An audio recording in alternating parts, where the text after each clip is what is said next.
Hello and welcome to Unparliamentary Language, a political podcast that this week is discussing the Indonesian General Elections, and I don't know enough about Indonesian politics to make a joke, so just telling you what it is. It's a bit of a change of pace, I know, but this is going to be a bit of a different episode. And how are you, Rob? I'm very well, thank you. How are you? Yeah, I'm pretty good. As we was talking about before we started recording, I'm at friends for Easter. There's going to be drinking, merriment, video games. I'm running a fairly horrific one shot of D&D. I hope. Well, I mean, I kind of don't want them to survive. We'll see what happens. And how's your weekend been, Rob? I hear you went to the cricket. Yeah, I went to the cricket. I saw Somerset thrash Kent, and then I've come home, relaxed, and yeah, I didn't have any breakfast this morning, so I just found a souffle in the fridge and ate it, because that's the most middle-class thing you can do. So, yeah, living the dream here, man. And we're joined today by two guests, all the way from Indonesia. So you will have heard their dulcet tones before. We have Ev on the line. How are you, Ev? I'm well. We're at the house arguing about when the heck we're supposed to be going to church this weekend. We've had 4 different discussions, and it's only just decided we're going on Sunday after I told them I was recording a podcast so we couldn't go to the Saturday evening service. That was a bit of a small stink, but we're been a nice quiet weekend. I'm glad for it. And we're also joined by Daniel. Can you say hi to the listeners? We've not spoken before, Hi. so Yeah. It's nice to have you on. Thank you for joining us and helping. So Ev's already given us some background, but it's nice to have you here to give us some more details on what's happened. All right, I'm glad to be here. Excellent. So we're kind of going to let the two of you take the lead on this, I suppose, because it's your politics. We don't know a massive amount about it. I know that Rob knows a bit about the alternative voting system you use, but I think, shall we just go on with... So previously we discussed what was happening in the lead up to the general elections. You've now had the general elections. Has it turned out as you expected? It's probably a good place to start. Pretty much. I believe I mentioned to you in passing that Joko Widodo, the incumbent, was leading in the polls at the time we recorded the previous episode, and by every account except that of the loser, he has won. Yeah. That is a whole thing, but every poll that I found, at least it's summarized on the Wikipedia page, so you can find it there. He's won by at least, in the unofficial quick count, which I can ask Dan to explain quick counts and the vote systems and all of that in a moment.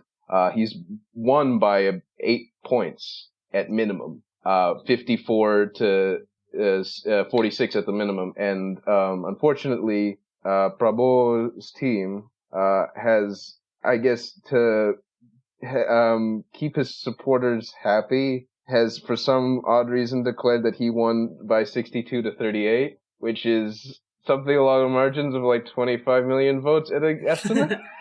Yeah, it's a massive advantage, and a lot of people on social media and in the news have just been sort of, well, in the media they're all sort of respective and like, where's the data and everything, but on social media it's more just memes and jokes about like he doesn't know how to count and other more unsavory things. Yeah, I mean that's some impressive vote stuffing. If you could make it go that far that way, I think as an outside observer, it doesn't seem surprising. The vote difference is roughly what it was in your previous general election, right? So it's a similar kind of lead between the same candidates, essentially.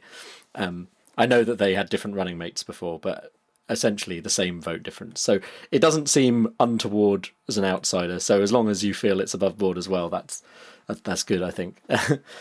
So before we were kind of in the lead up to these elections, was there anything interesting that happened in the lead up? Is it like if the vote has gone vaguely the way we were expecting, was there any upset along the way, or did it just was the campaign from when we last spoke essentially fairly above board as well.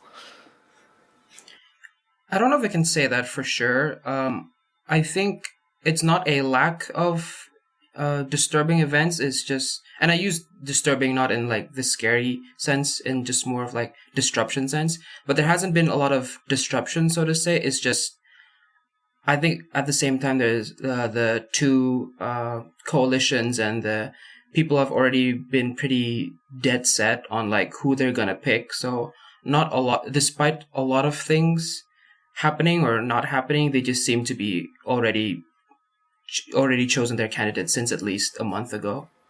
Right. So there's no last minute upset, essentially. There has been, well, some people have tried, obviously. I think this is a very odd thing. This is also a very, very new thing. So on YouTube, there has been this sort of documentary.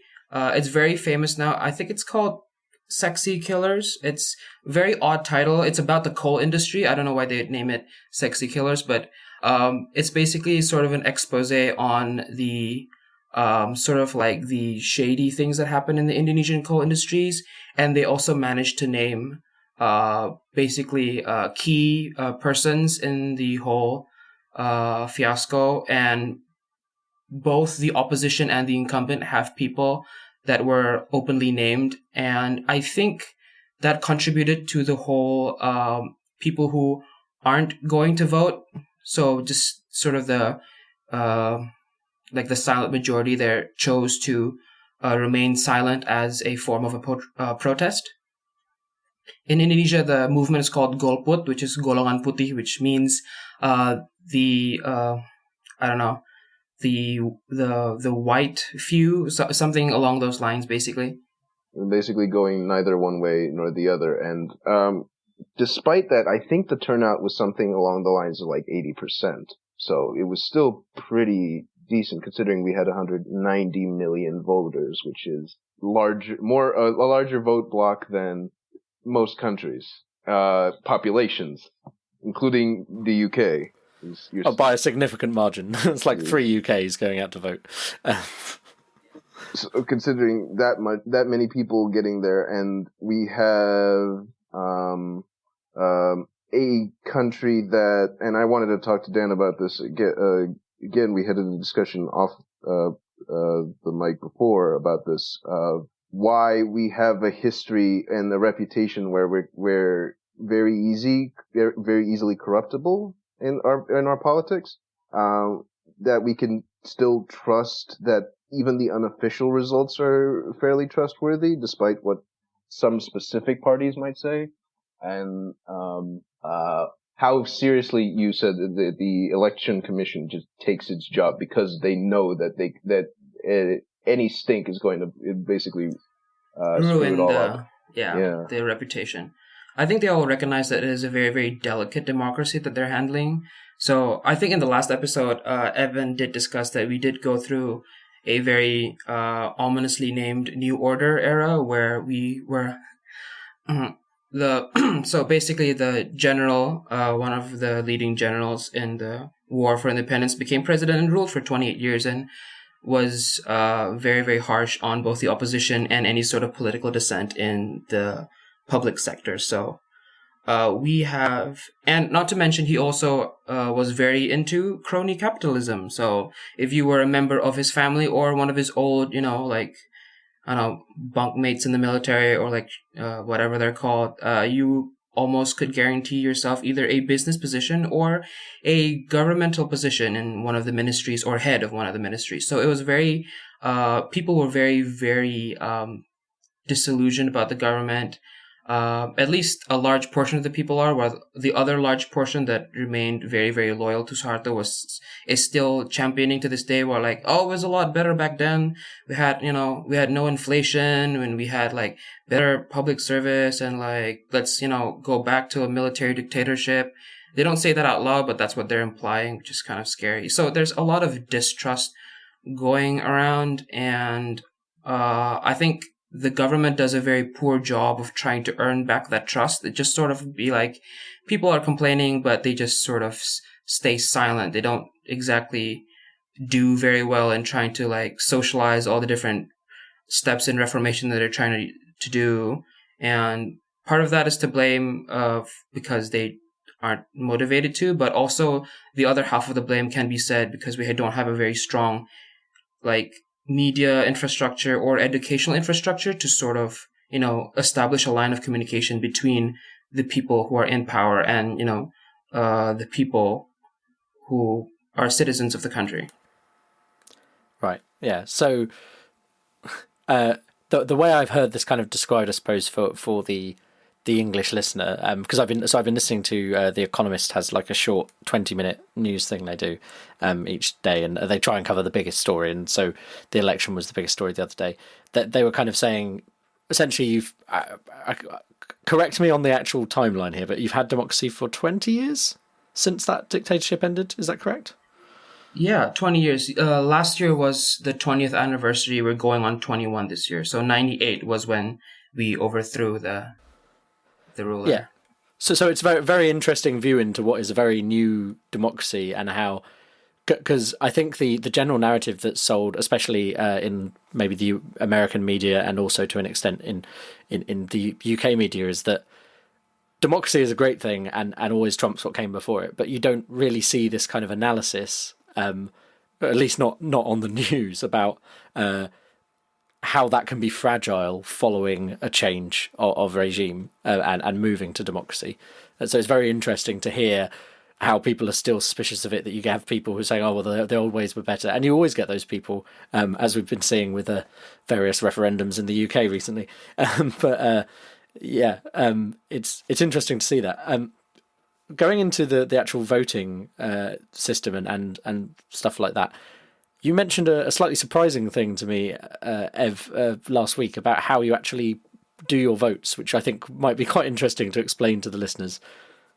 Oh, yeah. Okay, so we don't have any form of electronic voting. We distrust that as well. What you have instead is you go take a paper ballot, then there's a spike at the ballot box, and you stab straight through the paper ballot once, through like the pictures of the candidates, or for in this case, because the legislative list was like very long, there's like 80 candidates of ballot or so through the next to the name, and you can invalidate it by just spiking multiple places, or there was a couple of cases where somebody would spike through the eyes of every candidate. The pictures, wow. Okay. Yeah. Just to spite the candidates. Yeah. Yeah.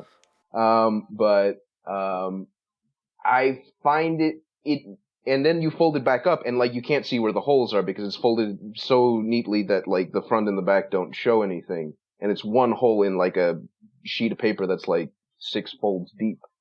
But the ballot, I have to say, the ballot is about the size of, if you use this kind of thing in the UK, it's about like the size of an A2 paper, I think, or an A1. Oh, so wow. It's large. Okay, that's huge. It's the size of it's just the size of a movie poster. And then you fold it up, and it's the size of like a phone. Can I ask a practical question then? So with so many choices, how can you make you genuinely making an informed decision, do you think? Or is it just voting on party lines? Because I just think if I had that, I don't know if I'd have the knowledge about every single candidate to make a fully informed decision, even though you've got that choice. How do you go about like casting your vote and voting for all those people at the same time? Anecdotally, once you get past about 5 candidates, nobody has a clue what they're doing. There's 16 parties. It's very true. We tend to vote on party lines. I think that's what the discussion me and my family had right before we went to the poll. So it was the night before we were going to like the ballot boxes, and we were all like, I know some families would share on like their family chat groups just sort of a picture of the ballot box and sort of an X over the candidates you can't vote, and a red star next to the candidate that like, oh, this is recommended by our family, which is very odd. But it is very difficult to make an informed choice. I tried to make an informed choice. I gave up after about, I think it was 20 or so candidates. I just couldn't keep track. There were so many, and I ended up voting on party lines. But there is You can vote on party. Basically, it's not easy to vote on party either, because I think there are like 33 parties, each with their own history and context and reputation. So it's still difficult, but just party lines could be easier. And then there's only 16 in most of the provinces. Only 16 of the parties made it onto the ballot at all. And I think the results of the legislative elections, because we didn't cover that before when I was talking about the results, is that there were 10 parties in the lower house. The upper house, nobody really cares much about. They don't have as much power. You can talk about that later. And nobody really cares about the regional councils either, except the per region, obviously. But like, there's 10 parties in the legislature, and 16 were trying to get in. 4 new parties, and then 2 that sued when they didn't meet the requirements or something. Only 9 of them, and only 9 of the 10 that were in the legislature before from the previous election made it back in, because nobody, none of the new parties, and neither of the 2 that challenged the court to let us into the ballot had nearly enough support. That was part of the problem that they were excluded in the first place. And then one of the parties had a problem where Partai Hanura had a corruption scandal basically blow up just before the election, I think, and it tanked their popularity enough that they did worse than some of the new parties, which is pretty bad. But yeah, paper ballots, stab it through, put it in the box to be counted, and then the way the quick count works is that they at the polling stations they open the boxes and start counting the votes, and then they put the ballots back, not back in the boxes or either back into special bags, but like they counted, open each ballot up one by one. It takes hours. I think I was sat. They started counting at like 2 p.m. at my polling station, and we're still counting when I finally left at like 5:30 because of the number of there's 200 ballots per, and 4 elections in my district and 5 in other places. So I was lucky enough to actually visit and speak with the chairman of the election commission, and he explained it to me that basically the moment the polling stations close at about 1 or 1:30, and they would just count basically for 24 hours straight. The time limit is midday the day after, and under certain special conditions they would extend it to the next they would give an additional half day or 12-hour extension for the quick count. So what's the difference between the quick count and the full count? The full count, all the ballots get sent from every corner of the country, which is like several thousand kilometers wide, to the capital city here in Jakarta, and then they get counted by the election body, and that can take weeks.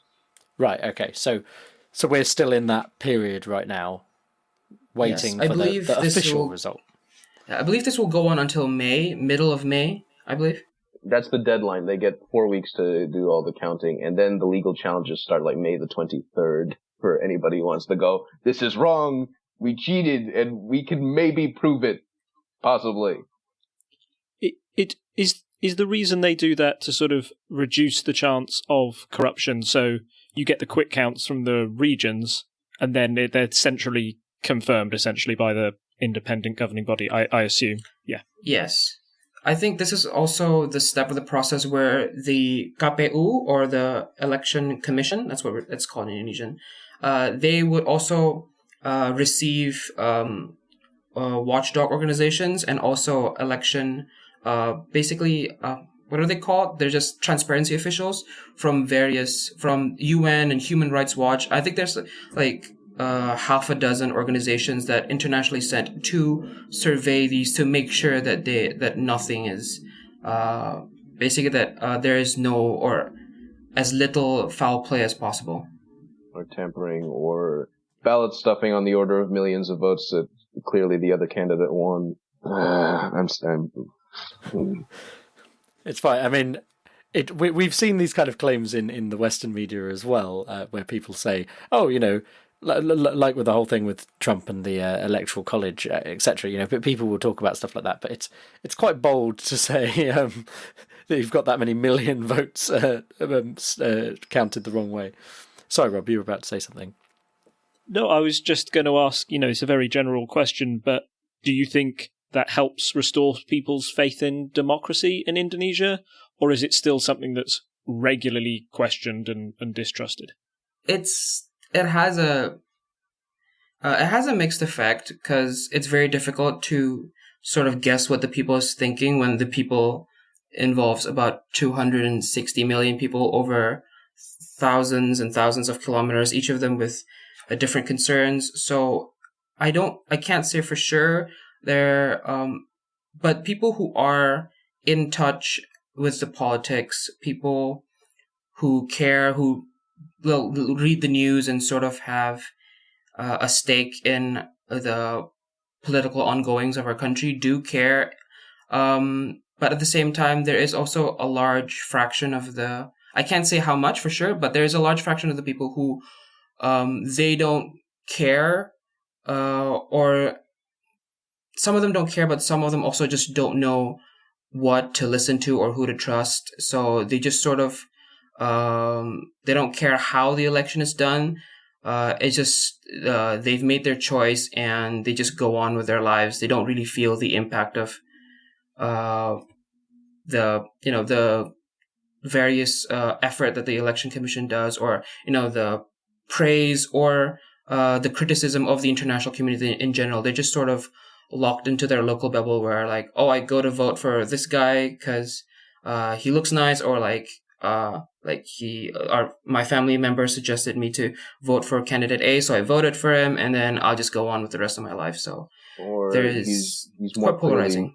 Or he's more clearly Muslim, and I empathize with that. And again, religion's a big part of the electorate, because 80% of you say 250. I thought it was, or 260. I thought it was 280 million people by now. But 80% of the population, I don't know how much of that is the electorate, is Muslim. And so when there was an element of, in the campaigning, of, I am definitely a pious Muslim, don't start slandering me that I'm not, and are you sure this guy is? And that sort of back and forth. Like, I mentioned that the entire a large part of the reason that, Joko Widodo, picked and is a high-ranking Muslim cleric as his vice president was the optics of that choice. Especially considering Prabowo's pick for vice president was kind of out of nowhere, and I don't know how much actual political sense it made. Why did he pick Sandi, by the way? To ask you. So I think the biggest ongoing rumor is just that he is the money. So if you don't know, the vice president of the opposition party, Sandiaga Uno, before he became the vice governor for the special region of Jakarta, he was a prominent businessman. He has, I think, millions and millions of dollars to his name in various businesses. So I think the strongest narrative out there is just that the campaign needed extra money, and I believe there was an article on a newspaper, I have to find it, but that he contributed a large fraction, I think it was more than 50% of all campaign funds came from him, just because he was the money. And he is filthy rich, I suppose, by the definition of most people who live in this country. So if you donate to the Unparliamentary Language Patreon, you too can become a vice presidential candidate. So I know we did discuss this we gave a general overview of this in the other episode, the bonus episode, but to kind of put it into our terms, so the current party that has maintained, that's Joko. Again, apologies for any murdering of the words that are going to come out of my mouth. So Jokowi was they're centre left, that party, right? Is that correct? They're not. They're like because that's what's interesting about them having the Muslim cleric, and then having, like, the party is seen as a more left party, but also they've been, you mentioned previously, like, for example, they're that they don't have a necessarily great policy on homophobic things and so on, for example. So they're supposed to be left, but there might be some concerns there. Is that correct, or am I misconstruing that? So here's the thing. To answer this question, I'm going to have to go into this article, which I think I can just send to the chat. It's useful, and it's based on a research conducted by the Australian National University on basically the parliament. The members of the parliament would take a test, a survey that was to sort of determine where they stood on economic measures, foreign policy, and basically the different policy branches of the government. So, and in about almost all of them, where they would fall in the middle of the political spectrum, both in like economic, like conservative versus progressive. They were all sort of straight down in the middle. So there's just not a lot of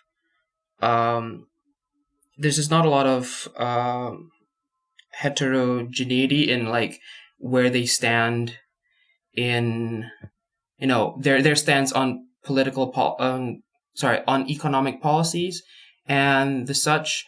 However, the only place where they did found a drastic difference was how does the party and the party members feel about the religion of Islam, and then that's where you see a massive differentiation between the parties that would prefer to remain, I guess you can say, like, constitutional, so they remains true to the 1945 constitution that was made in at the birth of our country. And then there's also the parties that skewed very far to the conservative Muslim base, and they would say that no, our country needs to make more laws that are in accordance to the Quran and Sharia law than to the 1945 constitution and the Pancasila. The Pancasila is sort of it's like the guiding principles of our country. It's like 5 guiding principles, and let me try to find them. But they're basically they're very famous. Every student, every person in Indonesia knows what the Pancasila is, and it used to stand sort of for both. How do I say it? It's basically, it advocates that every person has a right to economic justice and representation in government, and also that every religion has sort of an equal stance. And despite the fact that we are many different peoples, many different religions, we shall stay as one, and we shall continue to have, that sort of like tolerant mindset towards like having a discourse and discussion between different people instead of just shunning the other people out. And that's, I think, the most controversial thing you will see up until late is that a lot of people, there is I want to say a conservative wing in the government that's just trying to say, like, maybe the Pancasila, maybe our constitution didn't work so well in the last 70 years. Maybe we need to start moving more towards, adopting more conservative Muslim laws and policies. Right, okay. So when you say it's a constitution, is it constitution as in the US Constitution? It is essentially law that from which other laws are formed, or is it more like the UK Constitution, where it's kind of a series of guidelines that people follow and can interpret as they like? I mean, not that people don't try and interpret the US Constitution either, but I mean that's more embedded in their legal system than ours is. We definitely wrote it down, and we've amended it multiple times, and it's there for everyone to see. So I think in the sense that it's there in writing for anybody to look up, it's more like the U.S. Constitution. I don't know if people argue about it in the same way that people do the U.S. Constitution. Because the five Panchasila, I got an English translation here, is one, belief in the one and only God, which does get a little bit of argument, because if you have a one and only God, does that include atheism and polytheism? But that's a different issue. Two, a just and civilized humanity. Three, a unified Indonesia, which was important because you've got like several hundred ethnic groups and they all got differences, and we want to be a unified Indonesia, and it was also why we got in trouble in Malaysia, because we thought East Malaysia, what is now East Malaysia, was part of a unified Indonesia for our ideological reasons. It did. British commandos got involved, and so we got. Oh, that's always a good sign. Yeah. 4, democracy led by the wisdom of the representatives of the people. How wise the representatives of the people are heavily debated. And I mean, that doesn't specify that they have to be wise, merely that they use their wisdom, and their wisdom score could be 2 for all we know. Yeah, the representative wing of our government is, I think, is when they took a poll a couple of years back, could be in 2016, 2017, 2018, I'm not sure, but it is the most disreputable branch of the government. People's trust in the presidency and various ministers were sort of in the middle, high to middle, and then when you start talking about like the DPR, which is our parliament, it just fell through the floor. I think it was like 20% or lower. Maybe it's like low 20s. Like their approval rate was just horrible, and you can sort of see why. Oh, before we move on, if I say 4 of the 5 Panchasila, people are gonna get mad at me. Number 5 is social justice for all Indonesians. Sorry, go on. Okay, yes, no, that's good. Good to have it complete. So we've talked about the general election, and you mentioned the legislative election when we were talking earlier. Is that more interesting to look into? Because so in the UK, we have the system whereby you vote for all your local MPs, and then that's how you work out which party wins and therefore which prime minister we get. And then we also have local elections for like local councils. So these legislative elections are presumably comparable to that, so that you're voting in mayors, things like that. Yes. Yeah. It's usually quite in the UK. It's quite a lot fewer candidates, because I think I remember the John Oliver segment of like Maidenhead, where there was Lord Buckethead and Her Right Honourable Theresa May in the same district. There was only like 5 other candidates. Yeah, we have way more candidates, so like you can vote along party lines very quickly because you only have like 1 candidate per party. That's how many they can field, or the number of people they have to field. We have registered the vote. That was 3 days ago. You're late. Lord, what was I saying? Okay, the thing is that you can register like up to 8 candidates per party per district or something like that. I don't remember. I think it depends on the size of the constituency. I think in my district they had, I was selecting between 20 to 30 different candidates for my council, for my councilman or councilperson position, basically. Yeah. And it got really confusing. So that's 30 people running for one position. Yes. So it's not multiple seats within the council. Wait, sorry. So I'm just trying to get my head around that. So when we have council elections, we will vote for. So the council will be for, say, a city, and we'll vote in our very small like districts for councillors, and then they will go in. And in a similar way to how our general government works, then the number of councillors from each party basically works out which party controls the local council. So you end up with Tory councils, Labour councils. So you have 30 candidates running for your individual councillor, who then goes into the council, which is made up of other councillors. Is that correct? I believe so. It's a little bit, it's a little bit of a mess. So that's just a lot. We know from what we've seen with Brexit and the European elections, people aren't good when there's a lot of options on the table. They want like 2 or 3 options. In my district, my mother, when she sent me the thing for the local, for the upper house, there were like 30 candidates, and she just said, "This is the incumbent. He's done a good job. Just pick him." I'm like, "What do we know of the other ones?" Nothing. Just pick, just pick that guy. It's fine. And then pick these two parties for the regional council and the lower house. I'm saying lower house and upper house because the lower house is DPR, the upper house is DPD, and then the regional council is DPRD, which is going to get very confusing very quickly. I was talking about this with my housemates actually because I saw your post about that the other day, and we were joking. It's like the People's Liberation Front, the Liberation Front of the People of Judea, and all of that from Life of Brian, where they're all basically the same name. At least that's how it looks to us with those acronyms. And wait until we. I want to at some point also discuss the Corruption Commission because that's a fun topic. But that's the KPK, and the Election Commission is the KPU, which is great. We have very few differentiators. So the DPRD is just a sort of gigantic body that's, I think the entire point is like to represent each region. But why do you remember why we only have like one per province or whatever it is, or one per district? Then Do you mean like the council representative or what? The DPRD. Oh, I don't believe it is just one. So the reason, I'm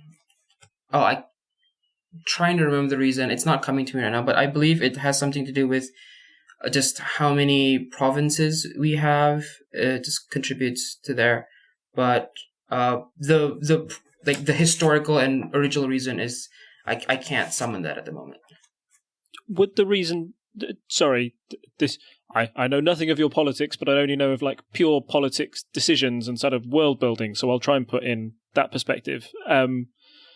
My understanding would be that, I mean, Indonesia is made up of a lot of different cultures and a lot of different like physical islands, right? Like literal places that I imagine have quite a very strong local identity. Would that be correct? So if you've got a big sort of democracy that has to balance all of that, then the way most states tend to do it is they say, right, we have a big parliament that allows us to get the general idea of what all the populace are thinking. However, at a very local and regional level, that's when we give sort of just one person to really represent that state and push those local issues. Would that make sense within the context of Indonesian politics and how it's designed to work? Yeah, that would. That makes a lot of sense. Yeah, cool. Thank you.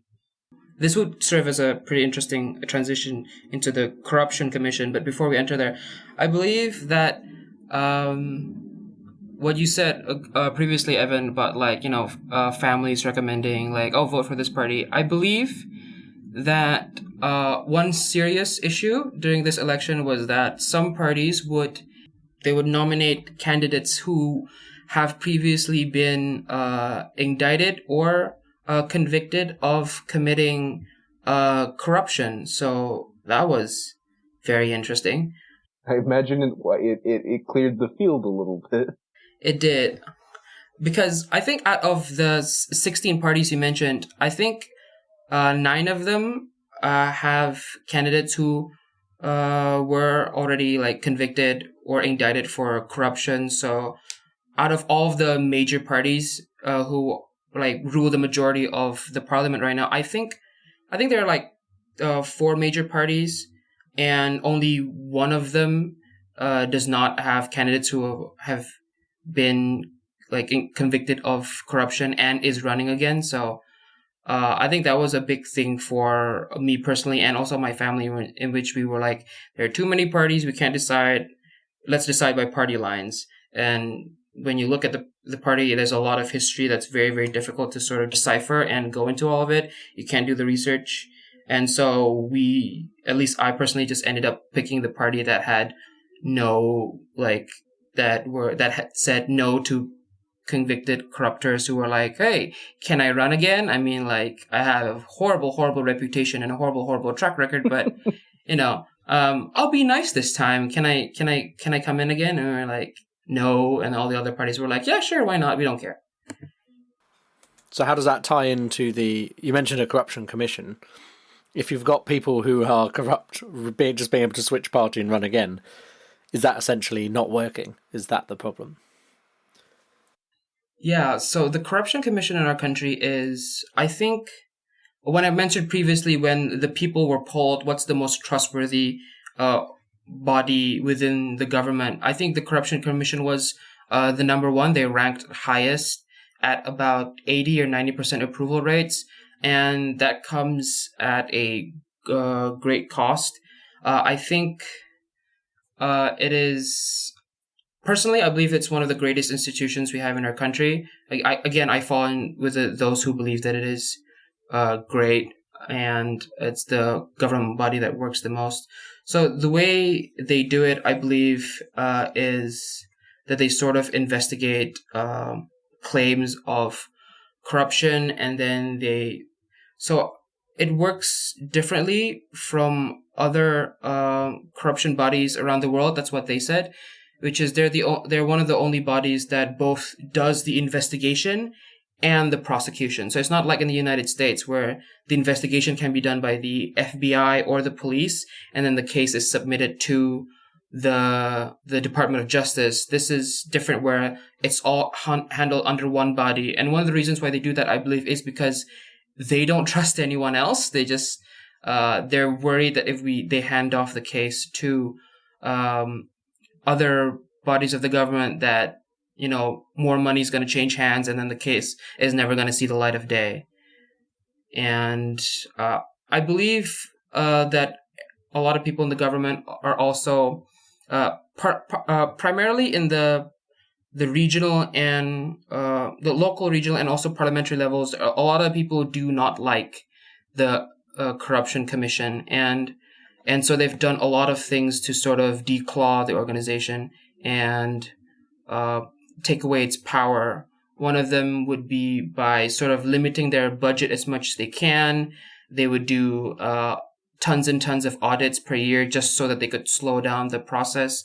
If I can choose one anecdote, one of them is that because they have to take the people who are under investigation to safe houses, for security reasons, and also to place certain important documents and particular investigators into certain safe houses, because there are a lot of security issues and life threats. They have a lot of safe houses, and one anecdote was that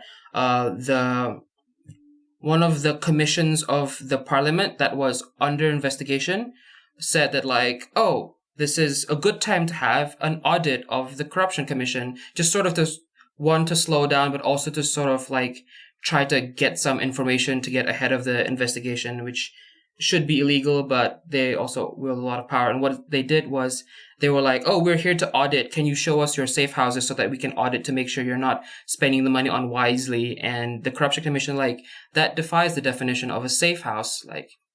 We're supposed to be the only people who know where these safe houses were.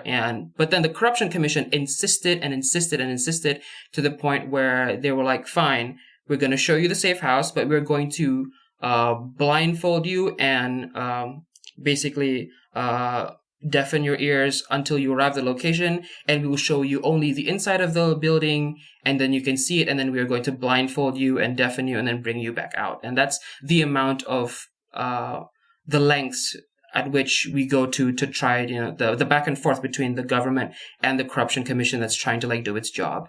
So the Corruption Commission presumably has some kind of mandate from the government itself. So that's the thing they're trying to whittle away at, as well as reducing funding, or is it a political hot potato essentially to try and reduce its official power, and so they're just trying to undermine it in other ways?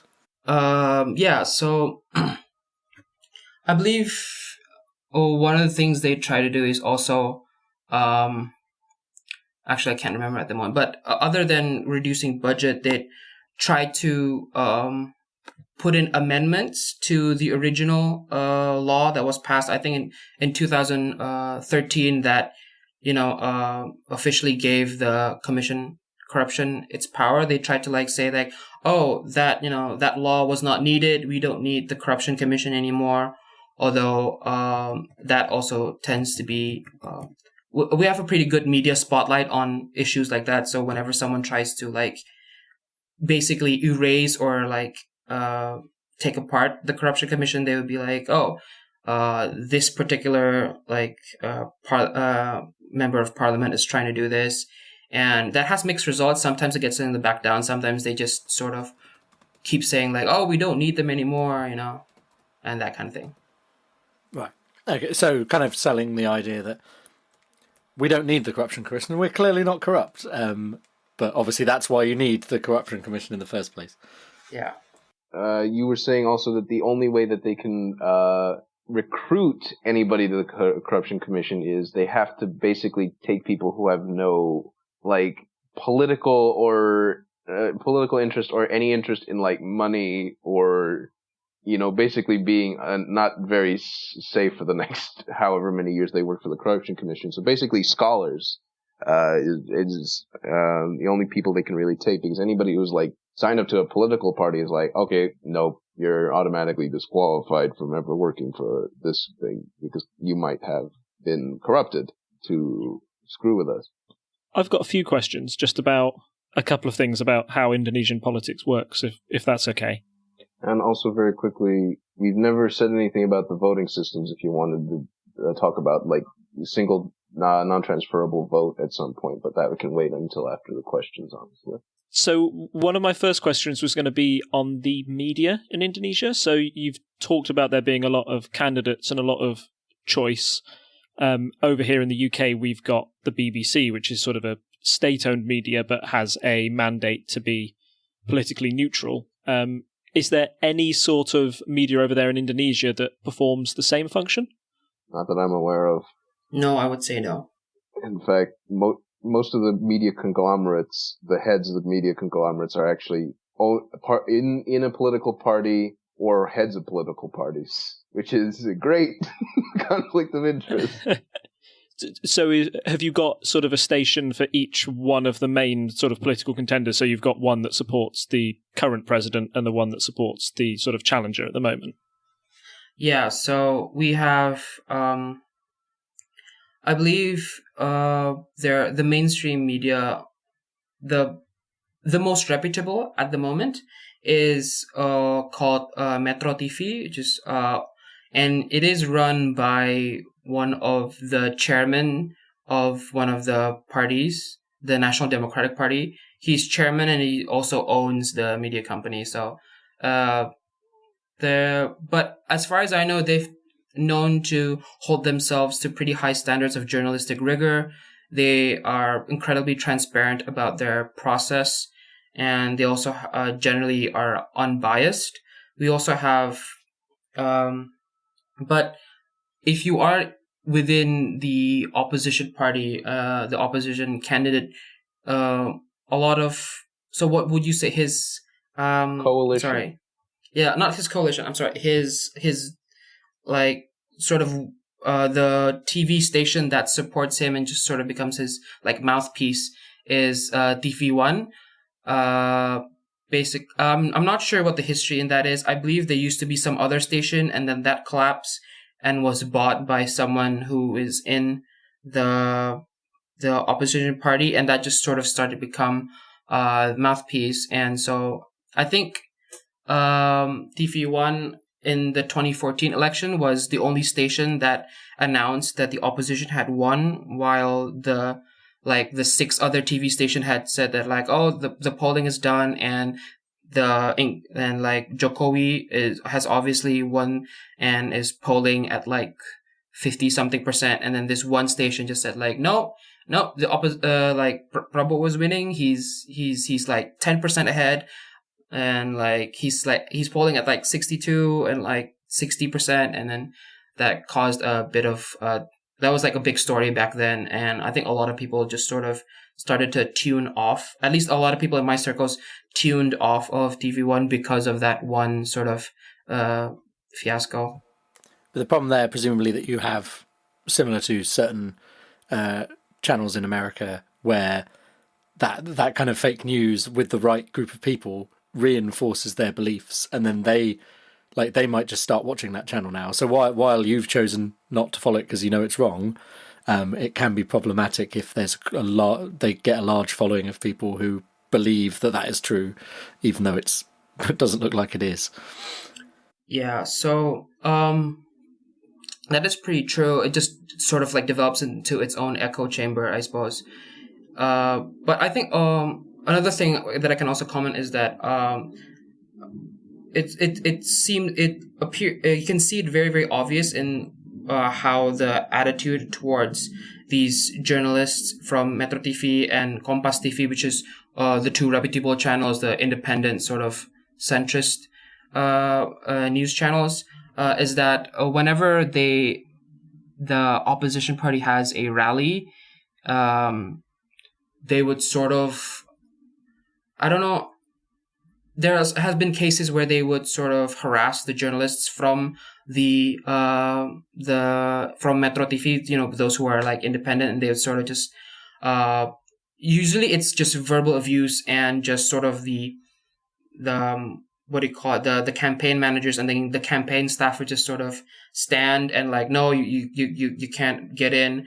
But also a lot of the supporters who just who technically, supposedly the candidate can't account for his supporters because like what his supporters does, he's not responsible for. But a lot of supporters would go, take it a further step and just either literally physically remove these journalists from those rallies by force, or there has been a case where one journalist was, I think she was yelled at and she was surrounded, and I think she may have been physically hurt, although I don't know how bad, but and then they just like, we don't want journalists from channels X, Y, and Z. If you come here, we will remove you. We don't trust you. We hate you. We don't want you here, basically. And they hold it up in very big banners at like the start of the rally and just sort of like, we don't want you here. Get away from us. If you try to approach us, we'll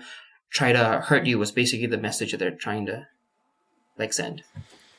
Okay, so we have seen some issues like that with Trump in America, where there have been like there have been various journalists removed in certain ways, but I don't think it's quite the same. I mean, that seems very different, having a big sign up, like essentially stating your intentions in advance. That's definitely, in fairness, a political rally seems pretty weird to us as Brits anyway. We don't really gather in large amounts in places very often. But it seems that does seem slightly concerning going forwards. Thinking about it now, it's also maybe a little perversely a little bit the same sort of Javanese politeness that got Ahok in trouble because he didn't have it. It's like, we will warn you in advance, don't approach us, because we're trying to be polite about we're probably going to hurt you. So with that attitude to sort of the mainstream media, how has social media played into the more recent campaigns? Have you seen the same sort of echo chambers and fake news problems that we're seeing around the world? Wow. Yeah, that it's incredibly disturbing. The amount of things I see go on like Twitter and Instagram, and yeah, it's pretty horrible. So there's obviously these fake news channels and accounts, so to say, and they would say the usual things. They follow a pretty standard operating procedure of just making their news sound convincing and make it seem like it comes from like a mainstream media source, and then sort of push that out, and people would just sort of go crazy. One of the big things is, I think John Oliver did an episode on this where he talked about like the problems that Facebook has in third world countries, where they would sort of be used as a platform to communicate. We have that exact problem here. Another problem we have is our WhatsApp groups. So our WhatsApp groups is usually where like alumni of certain if you're an alumni of a certain class, you have a WhatsApp group where you all just gather and say hi every now and then. The same thing with family WhatsApp groups, and that's the biggest source of fake news, would just be these long paragraphs of unsourced. It's entirely perhaps to you and me, it looks completely disreputable. Like, oh, no sort of news source would use all caps and like 3 paragraphs long. But to a lot of these people, the problem is that they can't tell the difference between what is fake news, even if it is so thinly veiled that to us we just sort of laugh at it and be like, "Oh, look at that! This like article is so like pathetic," and like I never take that seriously. But in a lot of the more rural areas where they don't necessarily have access to television, but they do have perhaps a computer or a smartphone in their house. That's how they mainly get their news, and so these WhatsApp groups have been pretty instrumental in a lot of, I guess, for these people who are trying to spread fake news. That's their primary means of communication and basically spreading it out. Although the Indonesian government is trying to sort of like intervene and ban accounts, but the problem is you can't look into the WhatsApp groups and the Facebook groups of thousands and thousands of people.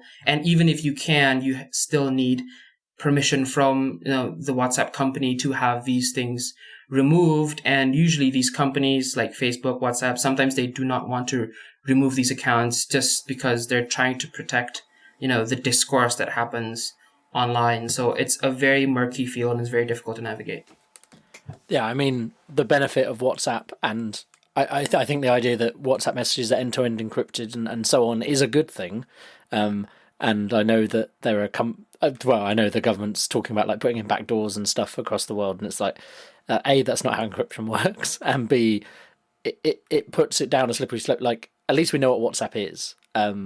If you start saying, oh, well, we're going to look at WhatsApp, well, yes, all you do is you end up with some surveillance on the individuals who are generally trustworthy, who are just using WhatsApp, and the kind of people who are using WhatsApp as bad actors tend to be the kind of people who would also go underground and use something else if there was a real problem. I'll get off my encryption-based soapbox. We had a question from the chat, which I suppose we'll just throw it in now. Just wondering if a colleague who's an Indonesian citizen, can they vote while abroad via proxy in a similar way to we can in the UK? So what I believe my friends who live abroad would do, I just posted an article about fake news, by the way. So yeah, so they would get what's called an A5 document, which says that you can appoint someone to vote on your behalf. But I believe one of the problems with this document is very, very difficult to get a hold of. So the other thing that you can do is, if you live near to an Indonesian embassy or an Indonesian consulate, you would go to the consulate, and then the election commission would have set up station there several days in advance of the election. So I think that's the one part of the election where you are allowed to vote several days ahead of the April 17th date. So I have a lot of friends who live in the UK, and they would travel basically from all around these different universities. They will all travel to the Indonesian embassy in London. And I believe there was like a line that was about like 2 miles long just to get into. So voting by proxy is sort of difficult. Even in Indonesia, if you are hospitalized and you are stuck in a hospital and you can't get out of the hospital bed, the election commission will literally bring the ballot box into the hospital to you so that you can vote. That's amazing. Basically, yeah. That's dedication to democracy in a way. Like, I mean, I know a lot of people who, for whatever reason, weren't able to vote on the day of the election. They just go, oh, shrug, in the UK, which I think is part of the problem. When you've had democracy for a long time, you don't value it as much as you probably should. Yeah, I mean, like, I had to jump through several hoops to do an emergency vote when I suddenly got sent to Manchester on the last day of my vote, on the day of our vote, because I had to get a friend who was driving by to vote by proxy for me. But yeah, wow, that is above and beyond what we do in this country to get people voting. And it still sometimes doesn't work. We have a friend who he tried to register early because he lives on his polling station where it's supposed to be is like out on an island in the west, and he tried to register a month in advance for like, I'm going to be in Jakarta for the duration. I'm not going to take a plane to my hometown for one day and then come immediately back for this voting, and either they didn't process it in time or they never got it at all, and he didn't get to vote. He was sort of disenfranchised in that sense that the paperwork didn't get through. And you can look up on the internet, are you registered? And he wasn't. So that stunk for him. Actually, Daniel, you had to go for one day. The difference here is that his hometown's on the same island, so he just had to go overnight, stay overnight at your house, I think, and then vote, and then come immediately back, and then go back to work the next day.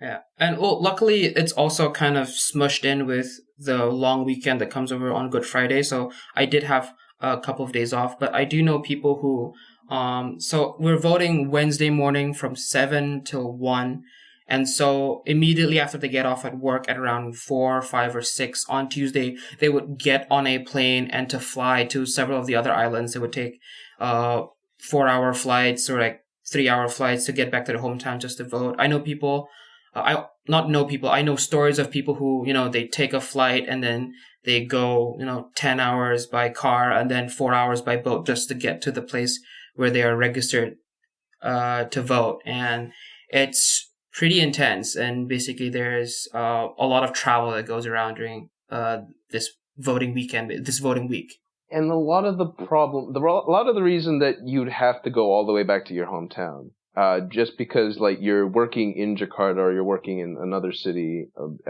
Java has the most population of any island. It's more than half the population of the entire country, partly because of all the economic migrants. And part of the reason that you have to go all the way back for that is that the paperwork just to change where you're voting is miserable. The paperwork to do anything in this country, apparently, to do business, to change your voting place, to get a new, we have national ID cards.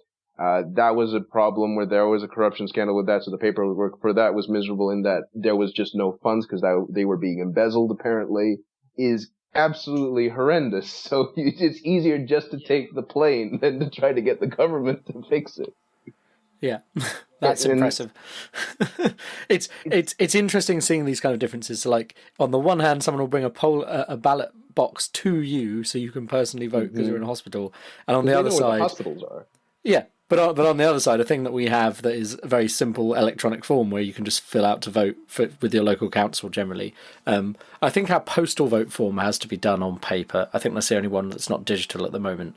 But registering to vote is, while people complain about, like, we should just automatically register everyone to vote, etc., it is pretty easy to register to vote as a general rule in the UK, because we just go to gov.uk and it will take you to the right place and you sign up. I think the only other one I had, it's going back a bit to our conversation earlier about the ideological positions of the two major parties, if I can call them that, both the incumbent and the challenger. Coalitions, yes, but yeah. Yeah. So you've said that the main sort of schism in the politics of Indonesia is the sort of religious aspect between more conservative Islam and, I think, the idea that, I know that Indonesia doesn't have an official state religion. It's a melting pot of, lots of different cultures and ideas. Is this resistance against that sort of multiculturalism a recent thing? Has that happened within the last 10 years, or is that something that's always been in place in the country's history since 1945? Yeah, I would say so. So, I believe. So the story goes. I first heard it as an anecdote, but I'm pretty sure this is actually recorded in history, is that when we originally published the Pancasila, the guidelines for our democracy, it says belief in one God, but it used to say belief in Allah, the one and only God, and that Muhammad is his one and only prophet, and Muhammad is his prophet. So it used to be at the genesis of our country, it used to be that they wanted that to be the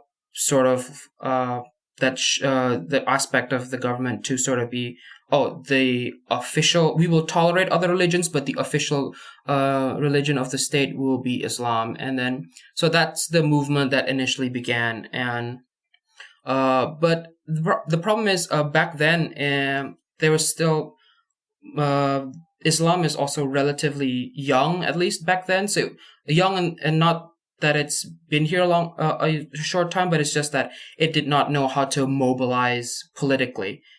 So when the new order started in 1965, the one I told you, where we had I'm just going to say a dictator, what happened was he would try to stamp out any movements that were highly religious.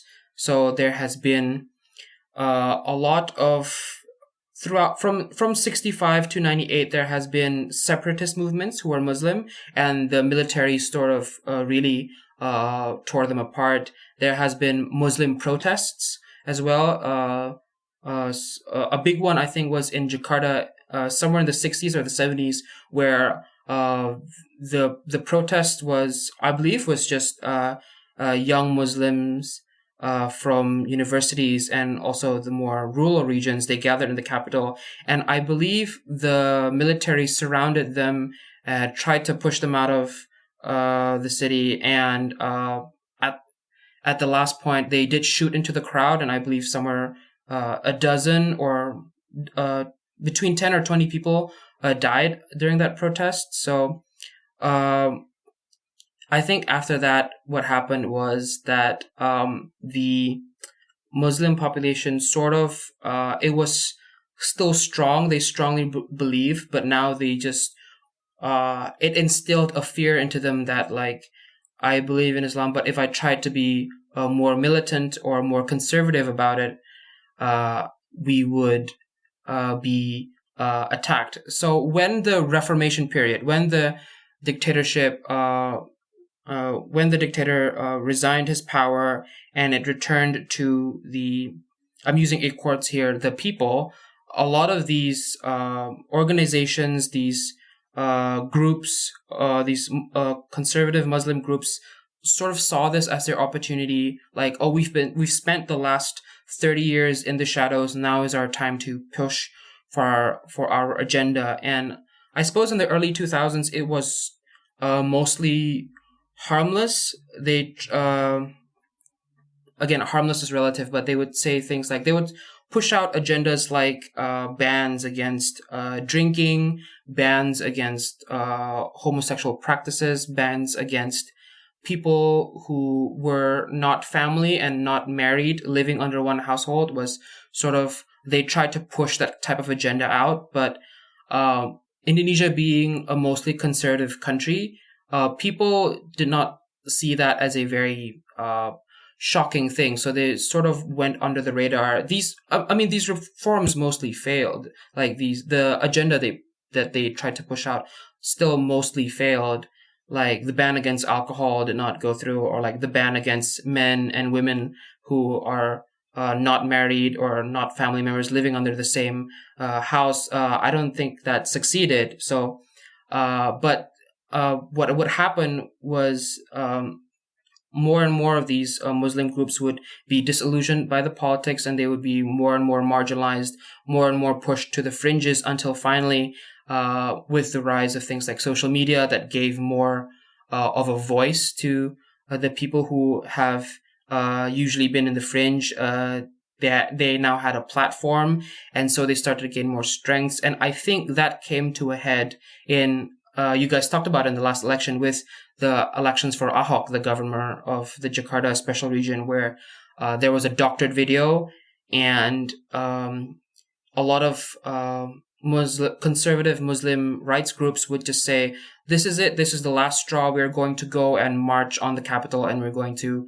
make our intentions known. And they used that doctored video and other trends, such as more Christians in the government, more non-Muslims basically participating in the government. They would say like, oh, this is our time, look at all the people who are now involved in government, they are not Muslim, this means that our belief is endangered and we need to take that back. And so it just started to sort of gain ground, because terrorism has always been a problem here, but that we never saw the connection between fringe Muslim groups and the political ongoings, the mainstream political occurrences of this country. There's always been sort of like that sort of dichotomy between those two. Like, oh, we have a terrorism problem, but it hasn't penetrated into our institutions. That changed in 2016 and 2017 when they just sort of went out of the shadows and said, like, we had enough of this and we're going to make our voices known whether you like it or not. And because after the Reformation we have this obligation to we don't want to go back to the dictatorship where the people's voices will be stamped out. They said that even though we don't like the message, freedom of speech says they can still say it. So trying to reduce the amount of Muslim far right groups, both in the physical world and also on the cyber world, has been very, very difficult. Sorry if I got into a rant there. No, that's great. Thank you for that context. I was just saying thank you for that context. It's really interesting, and yeah, feel like I come out understanding a lot more now. You mentioned disillusion there. I think that is true of a lot of the politics we're seeing right now, is that there are, we also mentioned silent majorities earlier, there are definitely groups of people who've been disillusioned all across the world for various reasons, and feel like their voice hasn't been heard. And we're seeing some of the effects of that in the politics in every country at the moment, by the looks of it. So yeah, it's an interesting point to make, and it is easy to assume when you're in a bubble, especially if you're in like a liberal university bubble like Rob and I are, that everyone thinks the same as you, and that's not the case. So it's not surprising when suddenly something throws you for a loop, as Brexit did in the UK and Trump did in the US. So I think that all kind of ties back with and the social media, all of these. So the fact that social media gives people a voice is a good thing, but there are also problems with, like, as we say, fake news and all this going around, and it seems to be affecting. It's a worldwide phenomenon. It's very easy to watch the Western media and go, oh, it's just the UK, it's just the US, but that's not true. And I think I'll try and find it for the show notes. There's a very good podcast episode talking about kind of expounding on what John Oliver said about the problems with Facebook in certain countries where, and part of the problem was that they just didn't have enough local translators who could read and determine if something was a problem or not. So you'd have English people reading and going, oh, well, that looks fine. I don't understand it. Like, well, that's not a suitable solution to the problem. We don't mind at all. Although, I would like to say before we sort of wrap up our discussion on Indonesia, a friend of mine works in also a podcasting it's a political consultant company, and they finance a podcast. It's called Indonesia in Depth, and I shall just give you the link over here. And they do conversations with a lot of people from everywhere in the political spectrum and everywhere in the political process. So it's a pretty comprehensive look, and they have a podcast. So if you guys are interested, you can check it out. No, I mean, that's perfect. We're always happy for our guests to plug their own things, so we'll throw that in the show notes for you. Okay, so we're going to move on to a quick polls update. Rob, have you seen the polls recently? There's been some stories, which I'm sure you haven't missed.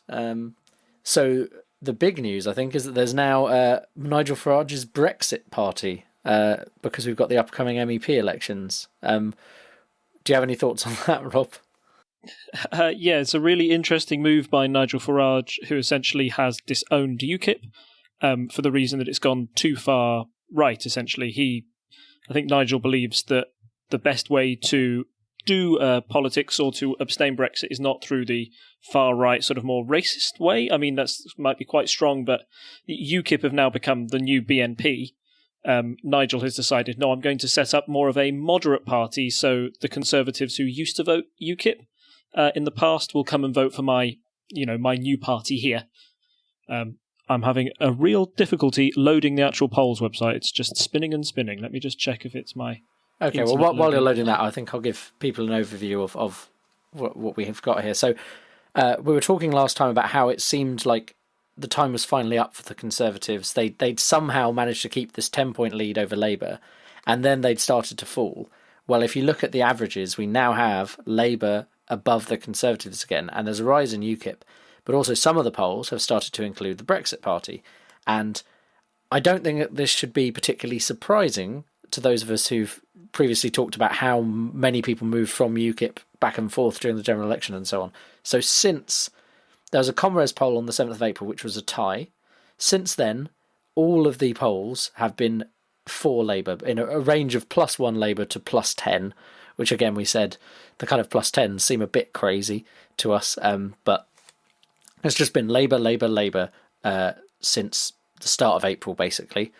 And then if you look at the latest YouGov poll, 12% of people voting for the Brexit Party, according to that poll, and Labour only just above the Conservatives. But in the other ones, it seems like a lot of that Conservative vote and some of the UKIP vote has turned over to this new Brexit Party. And so actually we're kind of seeing a split on the right again. And at the moment, Labour is holding its own as a kind of chunk. So, it's kind of what we were been kind of alluding to in the past, that if something went wrong with Brexit, the UKIPers would leave the Conservatives and we would end up with Labour in the lead again. And I think it shows as well the power of one man and the sort of cult of personality figure that's been built around Nigel Farage as a figure. I don't think you could set up this party without him, and I don't think it would have attracted as many votes as it would, or at least the interest in the polls that it has without him. He's sort of been able to, he was able to build UKIP up, and by leaving them and creating his new one, he's been able to, smash them back down again. So that's the interesting thing there. I think the other thing, looking at the polling amongst the pro-Remain groups, people like the Lib Dems, Greens, Change, they're all sort of split too much to put a big dent in anything. And with Labour's current stance on Brexit sort of being nobody's really quite sure what they stand for yet. I mean, it could go one of two ways, couldn't it? It's all dependent, I think, on the talks that they have with Theresa May. But there are mixed messages coming from Labour, and until we know exactly what they're going to do, I don't think we're going to see a significant change in either the Lib Dem or Change vote share until that happens. But yeah, I think Change would be expecting a little bit more. I think Change would, in a perfect world, be hoping that they could match a Brexit Party, and maybe it would be more accurate to merge the polling figures for Change and the Lib Dems. If you do that, then they're pretty much on par with the Brexit Party. So you've got this sort of, I want to say, hardcore 14% of people who really want to leave the EU, who are very Brexity, and you've got a hardcore 14% of parties on the Remain side, and then the rest are sort of in the middle, wondering how to do a Brexit and how hard or soft that Brexit may be. As inevitably happens when people who don't know how to internet try and do something on the internet. Someone didn't register the brexitparty.com, so someone else went and registered the brexitparty.com as a Stop Farage website. So that's very amusing. I'll put that in the show notes. And it's also talking about registering to vote by May the 7th. So yeah, so you have just over a little over 2 weeks to register to vote for the MEP elections. This is kind of being touted as referendum 2 in a lot of ways, because it will show how many people kind of actually care about the process in Europe. And also, if the Brexit Party does really well, then they can point to that and say, well, look, loads of people still want Brexit because they voted all these Brexit MEPs in. So I think there's definitely, if you want to try and change where things are going, it's a good time to go and register to vote. I mean, I would always recommend you register to vote, but if you haven't, that's your deadline, May 7th. And we'll leave that up to our listeners to go and do. So yes, just mention that there. So thank you all for joining me. So thank you, Rob, as always, for being there and coming in with some astute questions. And thank you to both Daniel and Ev for joining us all the way from Indonesia. That was very interesting and ties into our bonus episode we had before. Is there anything you want to plug? No, we're good. That's about it. Okay, perfect. So yes, if as always, you can find Unparliamentary Language on Facebook as Unparliamentary Language. You can find us on Reddit at /r/unparliamentary. You can find us on Twitter and Instagram at Unparl Podcast. And you can find us on our website, parliamentary.observer, where you will find the latest episodes and the show notes. And you can come along and comment on there. Comment anywhere. We want your feedback. It's always great. We hope you enjoyed this slightly different episode, having a look into something a bit broader than just the UK and occasional US politics we cover. Also, just a quick self-plug for myself. I am running the marathon in 8 days. The London Marathon in 8 days. That's the 28th of April. So I need to raise £2,000. I'm raising it for Teenage Cancer Trust because cancer sucks, and having cancer as a teenager is even worse. And obviously, it really affects the families. So it's there to support families. It's there to support obviously the children who have cancer, but also it's to help support their families, give them some time off, provide them with extra nursing support, that kind of thing. I'm trying to raise £2,000 for that. Currently approaching 900. I've got a bit of a time to gather all that money, but yes, if there's anything you can donate, please come along to the link that will be in the show notes and throw some money my way. I'm running a silly distance. I think I can do it. I've done it. I've done a marathon before, but I'm not sure how fast I'm going to do this one, but I'm going to make it round. So come and throw some money my way, please.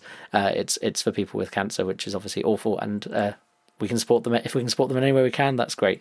And I suppose that's... Oh, one more thing. Patreon.com/TTSS, where you can go and sponsor all of our podcasts and help with, we've improved our recording situation with mics and stuff, but also, funding better software or funding the website a bit is always helpful. So if you can throw some money our way, but if you have a choice between that and supporting kids with cancer, definitely give it to the kids with cancer, please. That would be my choice. So please do that if you're thinking of giving some money and you only have the one or the other. Definitely donate to the marathon run instead. And so I think all that remains to be said is it's goodbye from me, and it's goodbye from him. Bye. Bye. Bye. Bye. Goodbye. Bye. Bye. Bye.